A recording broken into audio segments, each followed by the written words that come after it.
production stills. Not a good way to judge this. When we see the first trailer, then we can hum and haw. Then we can say it sucks. Then we can say it sucks if it looks bad. I can't wait. But can't wait to rip this apart. Can't wait to kill it. Ki-Adi-Mundi only lived 80 years. The Acolyte is 100 years before the Phantom Menace. All of a sudden, Ki-Adi-Mundi is the most important Star Wars character. The fact that this kid knows who Ki-Adi-Mundi is. Ki-Adi-Mundi. He's the linchpin of all of Star Wars. Come on. No one even knew that guy's name until this week. I'm not a real fan. I still don't know his name, and I just said it. The Unchosen Ones. It's a bird, it's a plane, it's a costume no one can agree on. I like it. I like it as well. I have problems with it, but Me too. I like I have most of it. some issues I've seen. The biggest one is that it doesn't fit correctly. You like a tight. It doesn't have to be too tight, but it looks like. See, here's the problems with these still photos. You know, you're not supposed to see it like this. These leaked photos, you're not supposed to see anything in this lighting. You're not supposed to see anything from these angles, from these vantage points. You know, all that stuff is wiped out. You don't think that there were bad looking shots of the other costumes? Sure. Of course there were. You just, you know, they don't show them because it's all polished and wiped, and every little defect is wiped out in post. Yeah. So there are shots of him where he's like, you know, he's kind of hunched over, he's bent, and you see like the fold of the costume, like it's not fitting him tightly. You're not going to see that. I don't think you're not going to see that in the final product. You know, somebody said he wants that to be. He doesn't want his body to be like he wants him to look more of a normal human being, not like a bulky, big. I mean, Cavill type. Not a Cavill type, right? Yeah. Well, Christopher Reeve, you wouldn't categorize as a bodybuilder type, right? He was big though. Yeah. Routh was definitely more slim. Yeah. Routh was a slimmer Superman. But I think he's trying to get away. I think he's trying to deviate from Cavill, especially that whole nightmare. He's trying to get away from it. He is. It wasn't a nightmare. It was a nightmare. Cavill was great. You don't like Henry Cavill? No, he was good. Yeah. Nothing was bad about anything other than the man who made that movie. Your favorite filmmaker? Yeah. That was all he was. Every influence he had was bad. He didn't let Superman be Superman. He really didn't. I agree with that. But this costume, it does look more of like a what's an amalgamation? Whoa, yeah, amalgamation. I can handle things. I'm smart, not like everybody says.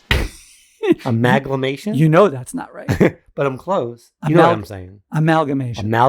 Yes. There you go. Just cut all that other stuff. Let's all stay in it. So everyone can know how stupid you are. That's a mammogram of... It looks more like kind of jumpsuitish instead of like a tight fitting spandexy skin That's type what you suit. Like. It looks more like kind of jackety, kind of like a loose fit. Yeah. I hope it doesn't look that loose from these still photos, which are again, still photos are horrible to look at to judge a movie. But the Reeves stills were probably like back then, like what you saw is what you saw. Can you imagine if we saw the Reeves stills today? There were sweat marks. Do you remember? Yeah. There was literally sweat marks under his arm and like it looked really bad. And he wasn't in full shape yet either on those test shoots. You can find those if you look on YouTube. There's like he's all sweating profusely. It didn't look great either. But the color, he got the color perfect. The color is great. Color. Yeah, the color is that's great. Superman. Some people are critiquing that it looks too Guardians of the Galaxy, that it looks too, I don't understand this critique, that it looks like an MCU costume. Like they're putting him next to Star-Lord. Why have we entered a realm where the MCU costumes were bad? They weren't. They were all great. And this is the Superman colors. Right. His exact colors. Why would you compare? Why is comparing it to an MCU costume a derogatory thing? Because they have to find something. I mean, no one ever complained. Did anyone ever complain about any MCU costume? They were all great. Like I can't even think of one bad one. Maybe they're saying it's too Guardians of the Galaxy style, Maybe that's what they're saying. That's why it's... Well, the only thing I really don't like is the patterns in the suit. I hate that. They've all had patterns since Reeve. No, Roth didn't. Yeah, he did. He had little S's all over, little intricate S's, very tiny in his suit. I didn't even know that. You couldn't see them. Yeah, they were in there. Yeah, but you can see these. These are like little weird markings. Again, the lighting, the post. You don't even know if there's going to be effects on this suit. Yeah. This is the worst way to judge a suit are from production stills. The worst way you could possibly. We're doing it. Yeah, but everyone's doing it. Yeah. It's unfortunate that they can't keep people from shooting when they're out in the open like that. You just can't. Yeah. There's nothing you can do. Cape, I love the back of the cape. The cape is fantastic. The yellow S on the cape. That might be the best cape, not only since Reeve, but including Reeve. Yeah. That cape looks... From the back, that's the best costume I've ever seen. That cape looks fantastic. And thank God they put the yellow S. Yeah. I was like hoping, please put the yellow S. We haven't seen that since Reeve. There hasn't been a yellow. I mean, on TV, I think Dean Cain had the yellow S. Yeah. But does Dean Cain count? No, not anymore. No. There has not been a movie S on the cape since Reeve. And it looks really cool. Yeah, it does. Looks the S really is cool cool too. I like the S. Right. The S is growing on the front too. The S is growing on me. It's a old modern school. It's like a combining of the eras a little bit. I don't like how high it comes on the neck. Again, that's angles, and that will probably... No, it goes above the neck, though. I wish it was just a collar. Oh, you're talking about how high right. That's a new 52 inspiration where he had the collar. I don't love there. that. I don't love that either, but it's not. I'm not going to obsess over it. It's just, the trunks. I like the trunks. You got to have the trunks. Yeah. They went away for a little while, but when they come back, you realize like, oh yeah. That's Superman. You got to have the trunks. They're saying they're a little too big, but if you don't want the Speedo thing either, because that's weird. When you get small. Well, Routh had small trunks. They were small. Yeah, they were like hot pants. Yeah, they were a little maybe too small. Well, his costume was really good too. The S was too small. The S was way too small. Everything else about that costume was very nice. You're right. I like this costume. That costume was good, except that the S was too small. It made his torso look too long. Right, it was a tiny S. Because when there were fans who immediately corrected that, and it looked way better when they just enlarged the S. Because the color was good on his suit too. It was a bright blue. The red was a little darker. Was a darker, yeah. And the cape was a little leathery. Yeah, and it was like a maroon. It wasn't a bright red. Right. The colors, he nailed the colors. It's spot on. Spot on colors. It's just simple, bright. And again, though, we're judging this on stills. They might take the colors down. They might bring the colors up. Even if he brought it down a little bit, it'd be fine. It'd be way brighter than Snyder. Yeah, no, it's going to be bright. There's going to be a bright movie. Yeah, you can tell it's going to be bright. And we're forgetting about Mr. Terrific. He looks fantastic. He looks really good. Mm-hmm.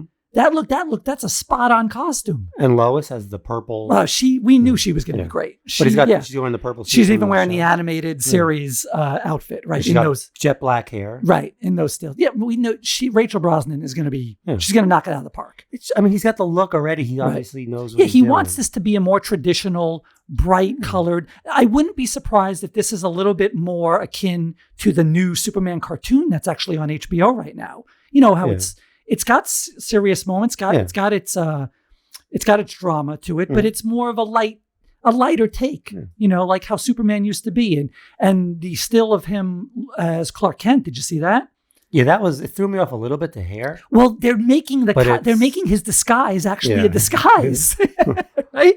Yeah, it's actually something that would be functional. His disguise. It looks like you wouldn't you wouldn't look at that and say like, oh, that's Superman. And they say because the curl, he's got that bushy curl, which would make sense that when he's Superman, something falls out. It's functional. It's a real disguise. Did you see the video of him getting bumped around in the city? No, I didn't see that. Video of that. Oh, really? He's going to the Daily Planet and he keeps bumping into people. Oh, nice. Yeah. So he's going to have more of the bumbling clumsy, Clark Kent. Yeah. That's great. That's what you want. And the Daily Planet looks cool too. That Daily Planet has a resemblance to the Brendan Routh Daily Planet. Yeah. More of a kind of quasi 20s newspaper vibe to it. An old school newspaper vibe. But I think, we got to let it play through. It's already 10 times better than the Man of Steel. All these characters are going to be in it. You can't not be excited for this. I don't like that he's in handcuffs again. The still with, which is not, I don't think that's Ultraman. That's, I think someone pointed out that it's Ulysses. that costume looks like Ulysses more Yeah. than Ultraman. Just because it has a U doesn't mean, I mean, it looks nothing like Ultraman. Well, they're saying he's part of that team. What's the team? The Authority. Right. Yeah, he's probably that part of the girl's next Authority. to him. But if he's in handcuffs, either it's his power has been subdued, I don't like that. or he's going along. or with he's it. going along with it Both because stupid. no, that's not stupid. Superman would go along with it. If they came I and know. arrested Superman, he Why would are they not. arresting him? He wouldn't resist. This movie sucks. I like that he's not big. He's not overly big. Yeah. Well, you know what? Then I saw a couple of stills where they're shooting him from the more of a ground angle up, Yeah. and he does look big. Well, he is big. Yeah, I mean, I he's saw not pictures of him. This guy's not small. He got jacked. for the Yeah, role. he got jacked. He's like 6'3". Yeah. You know, he's not a small guy. Yeah. We again, production stills, not a good way to judge this. When we see the first trailer, then we can hum and haw. Then we can say it sucks. Then we can say it sucks if it looks I bad. can't wait. But can't wait to rip this apart. Can't wait to kill it. People are just not optimistic anymore. I did see Perry White. That did make me a little upset. He's going to be great too. That guy's Yeah. a really good actor. I can't believe I'm living in a world now where I'm the optimist. I just don't know how that happened. I mean, my whole life, I've always been the pessimist my whole life. And now everyone's blown way past me, just blown way past me so far that now I have to actually like chime in. Hey, why doesn't everybody settle the hell down? Why don't we give this a shot? Like all of a sudden I'm an optimist in this world. Like a Black Mirror episode. Right. It's like a shitty Black Mirror episode. We can't have a week go by without some kind of Star Wars outrage. How you can see that lightsaber battle in episode 5 of The Acolyte, and at least just for that moment, say, okay, that was amazing. And with no caveats. Not like, oh, it's a shit show, but I'll give this like a 5 out of 10. Come on, man. That was incredible. That was amazing. That was maybe the best. That could be the best lightsaber battle scene that has ever been filmed in Star Wars history. Do you think they're watching it and like they're enjoying it and they catch themselves and like, no, I don't like it. That's the problem of being so going so hard so quickly. You know, taking such a hard stance so early in a show. Your ego now will not let you enjoy it. You know, because now you're all in. You put all your hate chips into the middle of the table, and now if something does come of it, maybe it even turns and you like it. Now you can't say it because now your ego is too damaged. So now you have to just double down and say, no, it's total shit, and just wreck apart something you even might have enjoyed. Yeah. That lightsaber battle and some of the dialogue too from the Sith, from the Khmer, was really good. Yeah. You know, he even had some really great lines in there. Like the one line where he said, I know what I've done with my darkness. What have you done with yours? Something to that effect. That's a great line. You know, and Saul was like, Saul's hiding some big secret. Obviously, there's a big secret that Saul is hiding. So again, we're still not even done, even though we know who Darth Smilex is now. We don't know. There's all kinds of there's great names for him on the internet. Darth Smilex, Darth Teeth. I've seen a couple of really cool names. Hopefully we'll get a real Sith name for him at some point. I hope he kind of survives this a little bit. I mean, even though it's 100 years before, he's just he does die. He's a great villain, really great villain. So I hope we get a full, if he does die, I hope it's a really great death. They're acting like the dialogue was like a Quentin Tarantino level in the first movies. Right. I mean, it was all stupid. Right. If that came out today, it's not like the Star Wars dialogue bar was ever set to some high level. No, right? Never. They ridiculed George Lucas for the prequels, for the dialogue in that movie. And now, 30 years later, no one has a problem with those movies anymore. Now they're classic. Now they're peak. Yeah, but even 3 through 6 wasn't like. No. I mean, there were funny lines, but if it came out today, they'd rip it apart. Yeah, exactly. See, if you release those 3 original movies they'd today, hate them. Can you imagine what they would say? This is so stupid. They would rip apart all kinds of plot holes. They would talk about all kinds of things that don't make sense. He's kissing his sister, woke. Right. Pedos, Star Wars pedos. There would be all kinds of criticisms of those movies now if they released them. You got to give it to them with what they achieved with that lightsaber duel. That guy was just brutal. It was like a Game of Thrones episode. It's like, oh no, is he going to die? How many? Is she going to die? He killed like 9 of them. He killed them all. And I guess that you have to do that. So what's his name has a relevant line in episode 1. What's his name? The guy with the cone head? Qui-Quo. Who knows? Who cares? All of a sudden, that guy's the most important Star Wars character. Why do we care? And what he said cannot be touched. Never heard of this man. I bet you they're going to address it at some point. But even if they don't, you can't tell me that ruins Star Wars for you. Do you think if you're that involved in it, how can you like anything Right. when you're that involved in such stupid detail? I didn't even know for sure if he was the same guy at first. I still don't know who he is. I thought maybe he's just another one of that guy's species. Like if it is, if it isn't, I don't care. He's not important. He's not that consequential. Maybe he is in some reading material, some comics, things like that. But as far as the movies go, he's not an important character. So I don't really care if his line about the Sith haven't been seen for a millennia is going to be fractured or not. Yeah. It's not that important. I get it. Like, it's a big production. They should know these things. Right. I get it's a stupid flub. And again, we don't know that they're not going to address it. Even if it is. Right. Fine. I mean, is that stopping you from liking to it? hyper-focus on something like that and say it's destroyed canon for you is a little much. You know what I feel about canon. You take your canon, shove it up your ass. Canon. The canon is important. Stop reading the books. Just watch the movies.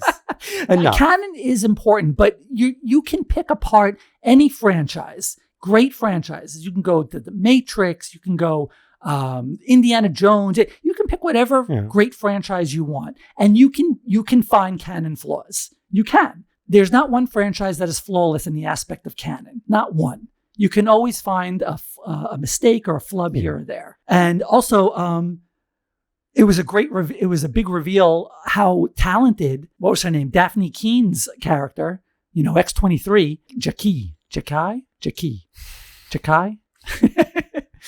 Oh, I guess I broke canon. It was a reveal that she was like a blue chip Padawan. Somebody was critiquing, like, how could May take out a couple of Jedi or fight Indara, and then Jackie or Jack, I'm just going to call her X-23. X-23. How could X-23 take her on like that? Well, sometimes a rookie can come into a game and dominate because they don't know any better. Happens all the time in sports, right? Rookie comes on, they're a phenom, they're a blue chip, and they're better than people that have they're better than athletes that have been there for years. Well, she was obviously a blue chip. Yeah. There wasn't a lot of lightsaber battling in that era, and that was something she was just naturally good at. Obviously, she was very talented. Saul said that he wasn't following the rules of engagement. The guy wasn't following the rules of engagement or the rules of battle. Yeah. That's why it was hard to fight. So maybe someone like her who's not really as into the rules of engagement. She's unorthodox. Her head's more clear. Right. She might be a little less orthodox. He's looking for stuff for a certain fighting style. Right. That's kind of like Spider-Man when he fought Captain America.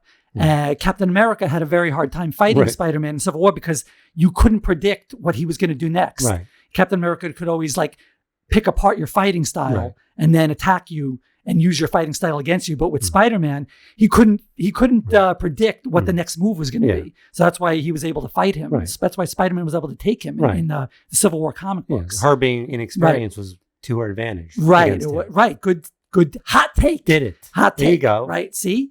Right. Pick that apart. Oh, they will. Well, you see. But it was unfortunate she had to get triple skewered at the end. She was such oh man, that was brutal. How awesome was that? He broke apart his lightsaber, formed a smaller dagger kind of Didn't saber. they have problems with that too? You're not allowed to break a lightsaber or something? What do you mean? I saw something. That you can do that in the video game. You can do that in what's a new lightsaber? In Jedi the one with Cal Kestis. That sounds like a disease, Cal Kestis. Great sounds video like a game. fungus. Awesome video game. He can break apart his saber and use two at the same time. So that's canon. That video game is canon. So there. That was amazing. And how about that move where he stabs one guy through and then yanks another one onto the saber? That was brutal. That was so cool. I was like, whoa, it blew me away, man. I mean, it's just sad. I feel bad for people who watch that and can't have a good time watching that. That was so impressive. That whole fight scene, that whole choreography was just top tier. And you're worrying about QQ Glocklin Kiki's age. I think he's Klingon. He's kind of got the ridges in the forehead. It could Klingon. be a little Klingon, right? These fans are so tortured. They can't even enjoy the fact that a Spaceballs 2 has been announced.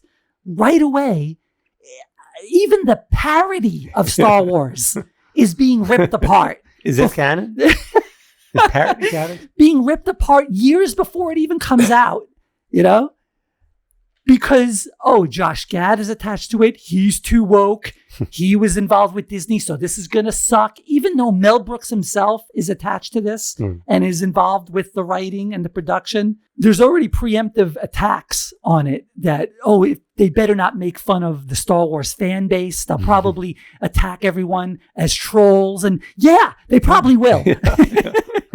That's probably going to be in there. But they're also going to make fun of the sequels. They're going to make fun of Kylo Ren. They're going to make fun of all the new stuff. Yeah. They're gonna attack everything. You think that Mel Brooks is gonna all of a sudden say this is off limits? No. Mel Brooks is like 99 years old. He doesn't give a shit. He's gonna attack everything. Well, I love that. What happened to everything should be off limits? I thought that's what they wanted. Yeah. Until it's to them, that should be off limits still. Right. Only make fun of the things we have a problem with. Come on, man. It's going to be a parody. It's going to attack everything. I hope there's a scene where in the first one where they're watching the screen and say, it's happening now. It's happening now. It's happening. They're watching the movie on the screen. There's going to be a part. They're going to probably do something like that, but where people are like commenting on a chat board, and they're going to see it on their monitor. Right. Like, why? What's wrong with the color of that helmet? Like, that's not canon. It's something like to that effect. They'll probably be in there. Listen, if Mel Brooks is attached to it, I'm going opening night. I've wanted a Spaceballs 2. I hope they call it Spaceballs 2, The Search for More Money, because that was what was teased in the movie. So I hope they do title it that.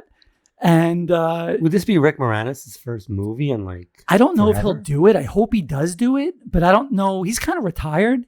Well, maybe he'd come out for this. It'd be great if he even did a cameo. It'd be great if he was in it. They got to have Lone Star. You got to get Bill Pullman to come back. I mean, I think he'll do it. Spaceballs 2, are you in? Oh my gosh, yes. I don't know what the story is going to be. I don't know. No, I don't know. If it's going to be a continuation or... Yeah, no, could be a prequel. I don't know what they're going to do. Yeah, who knows? They could do anything they want. It's Spaceballs. They could literally do anything they want. But they're going to hit... There's so much new material. Because all they had back then was the first three movies. That's it. Speaking of Mel Brooks, did you see that new Gene Wilder documentary? Yes, on HBO Max. Yeah. That was really, really well done. Sad, but also joyous, though. Yeah, he lived a good... I mean, he was happy, I think. He lived a great life. Well, no, I mean... Yeah, there was tragedy in his life, but you're not, like they say, you're not going to get out of this alive. Yeah. Everyone's going to experience tragedy. That guy, though, I mean, what a happy guy, though. Yeah. Genius, too, I think, in some aspects. Like an artistic genius. Yeah, Gene Wilder. I think so. Yeah, he really saw... Yeah. He saw aspects of characterization that I don't think a lot of people did, and a comedic genius as well. Oh, yeah. Really. What he did with Charlie and the Chocolate Factory. I mean, to look at the character of Willy Wonka and to take it to a level that now the book is inadequate. Yeah. Yeah, that never happens. The book is inadequate compared to what Gene Wilder did with that character. Yeah. That movie is now like the staple of that character. Yeah. No one else can come along. Even Johnny Depp, forget it. Wasn't as good. You can't do it. Timothy Chalamet in the latest one, he did a continuation or prequel of the Gene Wilder character. Yeah. You should check it out. It's actually I didn't finish it. It's actually not bad. Yeah. It's actually pretty good. It's kind of like Harry Potter-ish. A little bit, yeah. There's a little bit of a Harry Potter feel to that film, but that prequel is based on not on the book, not on the Johnny Depp movie. It's based on the Gene Wilder movie because there are things in that movie that show that it is a prequel of that movie. And even the Chocolate Factory end looks like the one from the Gene Wilder film. Really, really well done. Mel Brooks in that documentary. There was a lot of Mel Brooks in that, which more than I thought there would be. And wow, Mel Brooks, I mean, I don't know what he is, like 90, he's got to be like late 90s. Sharp as tack, man. Sharp as ever. Like he doesn't seem like he's missed a step. No. And he had some great stories about Gene Wilder with Young Frankenstein. And I didn't know that Gene Wilder actually went to him for Young Frankenstein. That actually was Gene Wilder's production. And he went and brought Mel Brooks onto it. Very interesting. And all the stuff about with him and Richard Pryor. Just really, really, really well done. Also, ahead of his time, kind of. He was ahead of his time. Yeah, he really was, because that movie bombed at the box office. Willy Wonka bombed, and then it just became crazy, right? Movies like that, The Wizard of Oz, movies like that, and then they find a calling later on DVD, and they become classics. Mallrats, that also was totally bombed at the box office. Scarface didn't do well. Right. There are a lot of movies like that where they just they become a classic in the secondary market on VHS or DVD or streaming. And that was one of them, Willy Wonka. I can't even count how many times I've seen that movie. It's anytime it's on, you watch it. Yeah, and then that haunting scene where they're in the tunnel. I love the meme. I've seen that meme a few times. I sent that to you. Right. I've seen it a million times where it says the reason why Gene Wilder was so good at the character of Willy Wonka, because there are several times in the movie where you actually thought he would let those kids die. It was a creepy kind of almost sadistic feeling. It was a little dark in some areas of that film, right? Also in the documentary, they show at the last scene where he starts screaming at Charlie and the grandpa, that was all a surprise to those two actors. They didn't know what he was going to do. They didn't know that he was going to go off on them like that. So the good day, sir. They didn't even know what he was going to do. That was mostly ad libbed. It was great. You know who looks a lot like him, and everyone has pointed this out, but the kid from The Bear, Jeremy Allen White. Getting that right? I don't know. Probably Jeremy not. Allen White. I'd say. Did I get that right on the first try? I'm going to say it's plus 300 on you getting that right. Plus 300 for you degenerate gamblers out there. You know what I mean. That's bad odds. It is Jeremy Allen White. Could have made some money. Oh, you owe me. I think you owe me $300. Yeah, that's how it works. Yeah, you said plus 300. Now you give me $300. No, I parlayed that with something else. I'm gonna break your thumbs. Hey kids, do you know what time it is?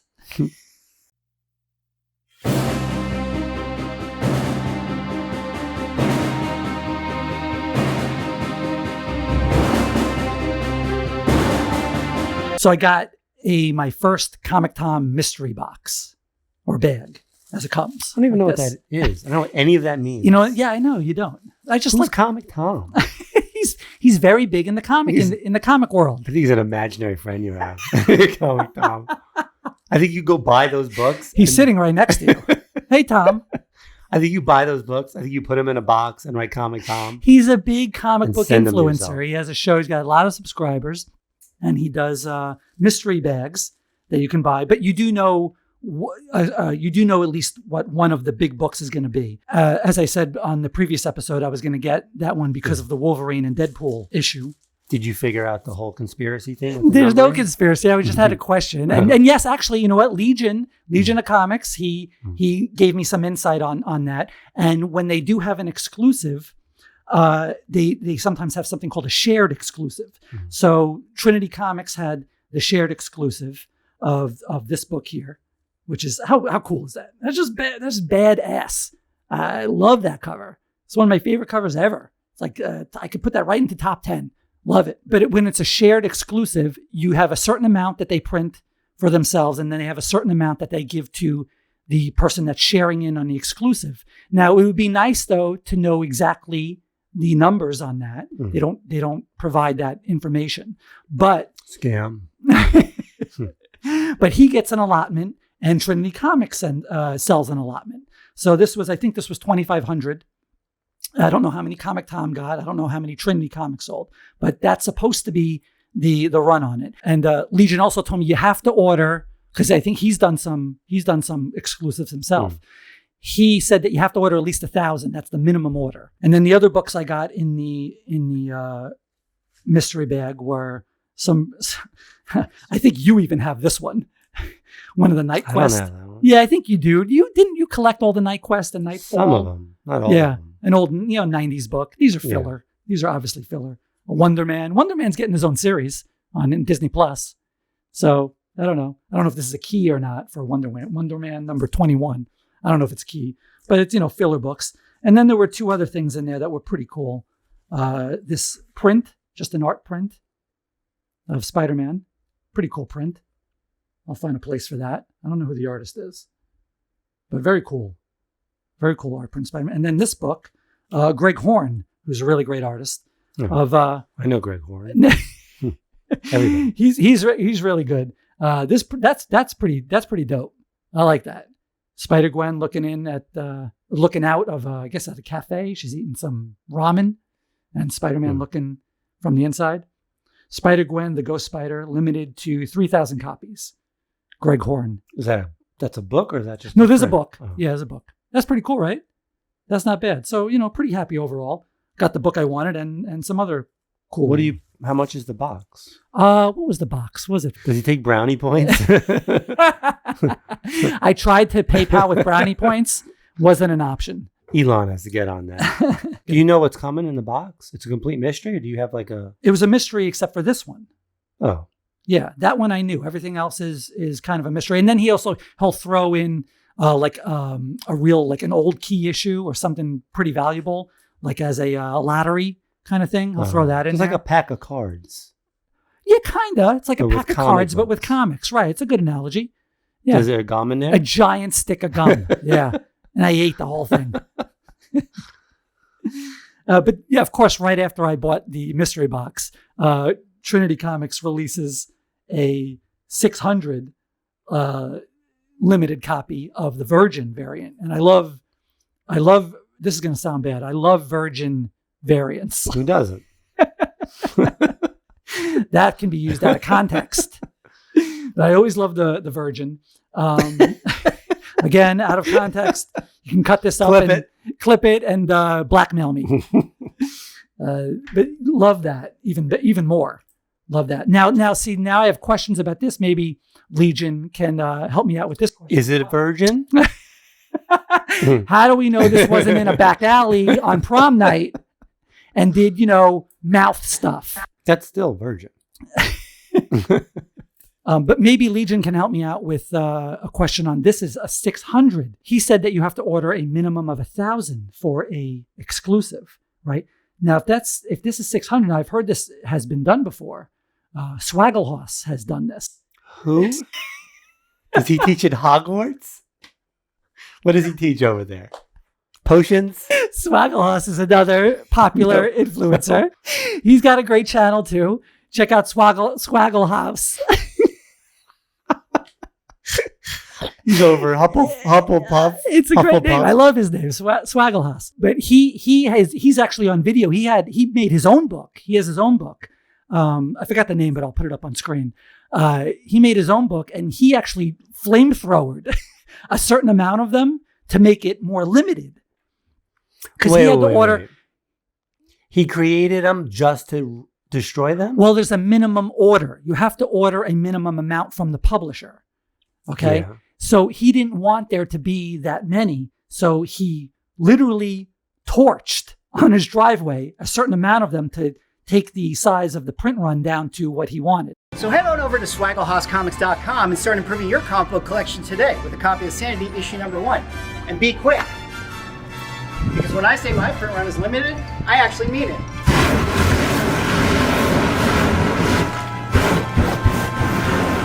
Fuck him. Don't say fuck him. He's cool. I like him. I don't really agree with that, though. That's not right. They make you order. He had to pay for them. I guess. But he didn't want there to be, if you want there to only be a limited amount of, say, 500 and you have to order 1,000, there's nothing else to do but torch them. At least he did it in public. He did it on his channel and he torched them. He showed they're destroyed. So he didn't like keep them in a garage somewhere, you know, he destroyed them. In order to get your limited amount down to what you want, you have no other choice but to destroy them. I wouldn't do that. Like if just for me, if I ever do an exclusive, I wouldn't do that. I would just be, it's 1,000. That's it. I don't like destroying art. I don't want to destroy art. And also any form of book burning makes me think of Nazis. So I just can't destroy books in any way. I can't throw books away. I can't destroy any kind of book. It's just ingrained in our heritage. Just no destroying books in my world. But yeah, he was very influential. No. Roadhouse. I want to do a Jeopardy, and I just do Roadhouse every answer. He was transparent. He was transparent about it. So, but I wonder if on this one here, did Trinity Comics have to order 1,000 and then destroy 400? Why are we destroying books? I don't know why you pick that number. 600. I don't know what the magic ratio is on that. That's what I was told about these kind of exclusives. I'll learn more about it because I would like to do it one day. When I get the other thing that we're gonna announce eventually at some point, up and running, I'd eventually like to get an exclusive, but that's down the line. But it's cool. It's good to learn about these things now. I think I'd like to get into buying comic books and flamethrowering them. How do you get into that? Spaceballs the flamethrower. I mean, that's a cool business. just flame on comics. Maybe that could be our name. Well, I mean, you send me your stuff and I'll burn it. You're going to charge for this service? Sure. I have the flamethrower. Put your logo right on the flamethrower. There's no overhead. You just buy the flamethrower and then it's just upkeep. I got a really good number on this one too. There's a little certificate card on the back. 55 out of 600. Let's burn it.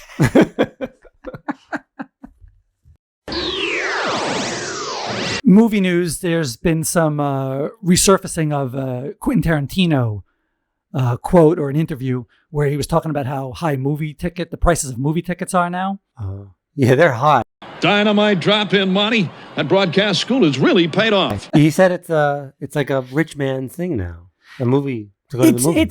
I don't 100% blame the movie theaters because movie theaters are just glorified snack huts. Right? They don't make a lot of money from the movie itself. That's why concessions at movies have always been crazy high priced because they make most of their money from the concessions. That's why they got to charge like $8 for popcorn. They got to make their money on the concessions. And with less people going to the theaters, they have to find another way to upcharge. So they're upcharging on the seats. Now everyone has these luxe dining seats, with you have a little pod and they bring food and alcohol now with, alcohol is a huge profit maker. Yeah, but it's cheap. The upcharge on alcohol for the establishment is rocket high. It's crazy. It's like 3,000% profit. Yeah, but what came first? I mean, the high ticket prices or them? Like they're just charging higher and higher ticket prices. Is their overhead going up so much? Yeah, well, they're that's where that's where the profit is. They charge higher for the ticket prices because they're upcharging you on the seating. They're upcharging you on the seating, the experience, the sound system. The seats, some of the seats rumble now. Yeah. They have to do this because less people are going. If less people are going, you have to create more revenue somewhere. But less people are going because it's more expensive. Less people, yeah, well, it's chicken or the egg. Yeah, you could have that debate, which one came first, but I think it was less people were going out to the theater because of streaming and everything you have available at home. Well, then you better start making it more profitable. And then the pandemic put that in the overdrive. Yeah. So they do have to find new ways to stay in business. I mean, AMC almost completely went out of business during the pandemic. Yeah. They almost completely went under. So they do have to find new ways. I do think it's gotten a little crazy, but you can find deals. Like if you don't want to go, if you go during the week, a lot of theaters have like specials on Tuesday, Wednesday. If you can make it out to the theater on the weekdays, they have like $10. Yeah, but you can go after work. You can have like a 7 o'clock, 8 o'clock movie and go see something for like $5-10. A lot of theaters have those specials. I think the movies decline too, and that's why. Like, it Well, seemed it's like just people... for me to go to a theater now, it has to be kind of an event film. It can't just be like every week. Like we used to go every week. Yeah. Rain or shine, good movie or bad movie out. We used to go and see everything. No matter what was out, we saw like the new thing playing that week. You can't, that is gone because of the prices. You can't do that every week. But also, kids just don't want to go to the movies anymore. It's not a thing anymore. It's a cultural change. You know, they don't hang out at the mall and the movie theater like we used to. So it's a whole cultural shift, and they have to do what they need to do to survive. I do think some of the prices have gotten a little crazy. You go to a family of 3 or 4, you're spending $50 minimum. More than that. Yeah, and that's without even any concessions. Yeah. You know, so it's like, so you pick and choose. You know, we went and saw, we just saw Inside Out 2, which was 100% worth it. If anyone is thinking about seeing that, it's almost like a master's class in psychology, that film. What a really well done film. But that was like an event for us because we love the first one so much. So we like, okay, let's go see that. We see like maybe, I don't know, we go and see like 3 or 4 movies in like a 6-month period, you know, at the theater. So yeah, on one hand, they have to find ways to make more money. But then on the other hand, it's prohibiting people from going more. So at some point, something's got to give, right? I was thinking about when we used to go to the movies, you know, every week. We saw so much stuff. I was thinking about, remember Fallen? Remember that one with movie. Denzel Washington? Like that was like the first film that we watched where the bad guy completely wins, I think.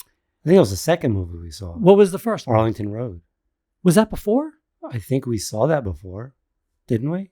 Because I remember that being the first movie I saw that was like... There's not that many of them, but when it does happen, it's pretty shocking. Yeah. Right? Like there's even a list here, like The Usual Suspects. That's true. Bad guy flat out wins. Watchmen. Ozymandias, he flat out wins. No repercussions for him. Poor Rorschach, he gets obliterated. 7, I guess, kinda. But he goes to jail. So, but he gets what he wants. Yeah, he gets what he wants. Does he really care that he goes to jail? He's a psychopath. No. He kind of wins. No Country for Old Men. That guy wins at the end. Coen Brothers movie, your favorite. I didn't see that. You didn't see it? No. It's a good movie. You should watch it. I guess, you know, Saw is a horror movie. I don't know if that... Yeah. If that Plus he gets away with it. Like, I mean, I guess every Friday the 13th movie is where the bad guy wins, right? Every horror movie. I mean... They always survive and go to the next movie. They kind of always win. I wouldn't count horror movies. No. I guess Empire Strikes Back... The bad guys kind of flat out win. I mean, it's part of a larger story. But if you're just taking that chapter, the bad guys win in that movie, right? Now, Fight Club, do you count him as a bad guy? Tyler Durden / I mean, doesn't he do more harm to himself than he does to Edward Norton's character? I mean, he's sick.